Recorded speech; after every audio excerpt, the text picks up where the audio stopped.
निकाल दिए जाते हो। कई नौजवानों ने मुझसे फोन करके कहा हज़रत मेरे पास तो इतने % नंबर हैं लेकिन इंटरव्यू में फेल कर दिया जाता हूँ क्योंकि मैं मुसलमान हूँ। मैंने कहा धोखा है तेरी आंखों का ही है, तुझे इसलिए नहीं निकाला गया तू मुसलमान है, तुझे इसलिए निकाला गया तू जाहिल है। जी सच है, जाहिल है। वरना अगर तुम काबिल होगे तो तुम्हें राष्ट्रपति बनने से कोई नहीं बचा सका। ये सच है बिल्कुल। तुम खुद किसी मर्ज का इलाज नहीं हो, खुद कैंसर बने पड़े हो, तुम्हें कौन अंदर आने देगा भाई। पढ़ो और मजबूत पढ़ो, बहुत अच्छा, नकल करके पास ना हो, मेहनत करके पास हो। फिर हम नहीं जानिए कोई माई का लाल तुझसे तेरी कुर्सी छीन ले। इसलिए कि जो कामयाब है आज भी भारत में उनकी कुर्सियां खाली है और निकम्मों की आज नालियों पे भी जगह नहीं। जी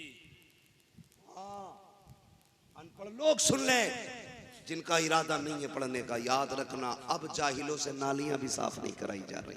सच है, ये उसमें पढ़े लिखे नालियां भी इंजीनियर साफ कर रहे हैं। तुम हो कहां, खोए हुए हो, धोखे में हो, पढ़ो आगे बढ़ो। मैं तुम्हें बता सकता हूं जब से बीजेपी आई है तब से सबसे ज्यादा मुसलमान ने कामयाबी हासिल की है।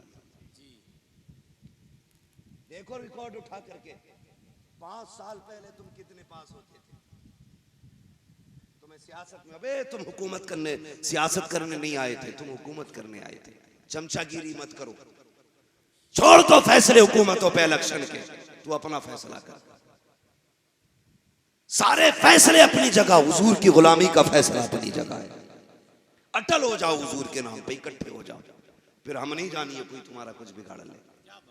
लेकिन जानते हो जितने मुसलमान जेलों में, सबके खिलाफ मुसलमानों ने मुकदमे किए।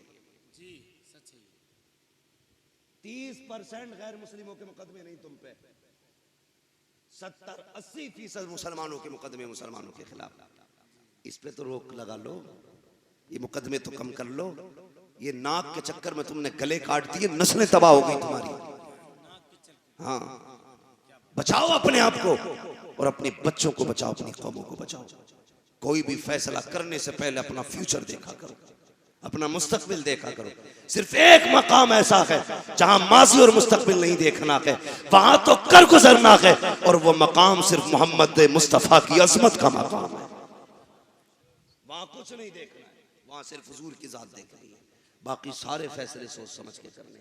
ये फैसला सोच समझ के नहीं करना है, यहाँ तो बस मामला हर्फ आखिर ये है, जान है इश्क मुस्तफा, रोज फजू करे खुदा, जिसको हो दर्द का मजा नाज़े दवा उठाए क्यों।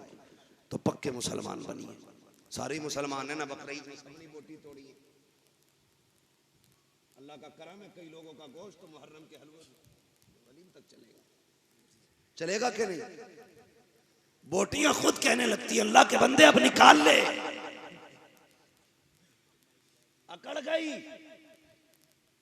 मगर ये कहता 3 दिन और रुक जा, मुहर्रम आने वाला है।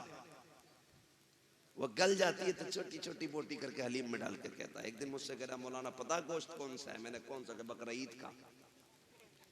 ये हमारी कौम के हालात। अब बताओ इन्हें अब्बासी गोश्त खाने के नुकसान बताऊं या ताजा सब्जी खाने के फायदे बताऊं? क्या क्या करें? एक हंगामे महशर हो तो भूलूं उसको, सैकड़ों बातों का रह रह के ख्याल आता है। आज तो सिर्फ एक काम करना है, कुरान से वफा का अहद करना है। कुरान से प्यार करेंगे, जिन्हें नहीं आता कुरान को उठा के चूम ही लिया करो। मौका मिल जाए तो पाक साफ होके खोल के बैठ जाया करो, और वक्त मिल जाए तो कुरान आके पढ़ लिया करो, पढ़ लिया करो कुरान। हाँ, कुरान पढ़ने वालों की तादाद तो मुहर्रम नहीं, तीजे के चनों में दिखाई देती है। तीजों के चने में सारे कुरान वाले लगते हैं। मौलाना बिलाल घर के यहाँ का मदरसा पूरा भर जाता, चनों में लोग कम, कुरान में ज्यादा। और बाकी पूछ लो किसे कुरान आता तो गायब। इसलिए चनों वाले दिन कुरान में ज्यादा बैठते कि उधर डबल हिस्सा मिलता। खाली चने पढ़ने में सिंगल, तो डबल में कुरान पारा लिख पड़े। हाफिज इतनी जल्दी पारा पूरा नहीं करता, इतने पलट के दे देता होगी। तो ये ना करें, धोखा ना दें किसी को भी। बदलें कुरान को तीजों के लिए नहीं, सिर्फ मैयतों के लिए नहीं, कभी रात में उठ के पढ़ा करो, कभी 3 बजे उठ के अपने रब को कुरान सुनाया करो, कभी 4 बजे उठ के कुरान सुनाया करो, कभी पढ़ रहमान, कभी पढ़ यासीन, कभी पढ़ सूरे मुल्क, फिर अपने रब को आवाज दे। खुदा की कसम उसकी रहमतें इतनी बरसेंगी कि संभाली नहीं जाएगी। इसलिए कुरान के आदि बनिए, बच्चों को पढ़ाइए, तंजीम के कंधे से कंधा मिला के खड़े होना। और मैं ये चाहता हूं आइंदा साल आना हो, अल्लाह करे हर घर में कुरान पढ़ने वाला होना चाहिए। बोलो इंशाअल्लाह। एक भी मुसलमान बच्चा बिना कुरान के नहीं रहना चाहिए। पढ़ाएंगे सबको इंशाअल्लाह, जोर से बोलो इंशाअल्लाह। अल्लाह ताला हम सबको कुरान और साहिब कुरान की मोहब्बत अता फरमाए।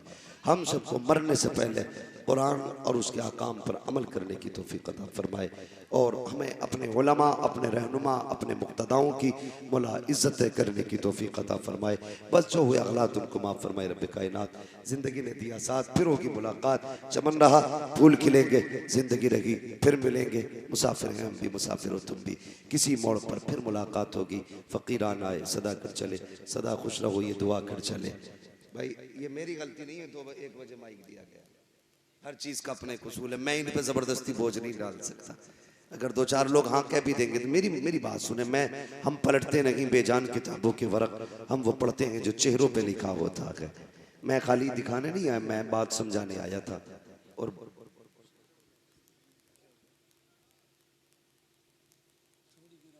भाई मेरी बात सुने, थोड़ा सा मेहरबानी किया करें। अगर तकरीर करानी हुआ करे थोड़ा टाइम से नंबर दे दिया करें।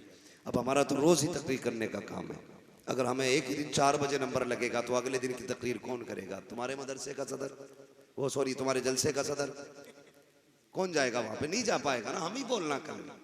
तो थोड़ी मेहरबानी किया करें, थोड़ा सही वक्त में गुफ्तगू कर लिया करें। ये फितरत है, जब नींद आने लगती है तो बाप की भी बात नहीं सुनता बंदा।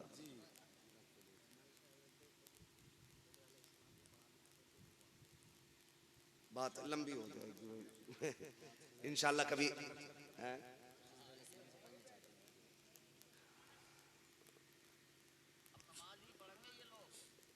तो हमारी पढ़ेंगे कि फजर की? ना वही तो पूछ रहा हूँ, पढ़नी किसकी है? अल्लाह आपको सलामत रखे। चलिए बीच में मैं खड़े होकर नारा ना मैं मुझे हुक्म दिया जा रहा है हुजूर का शजरा बयान कर दिया जाए। हाँ तो फिर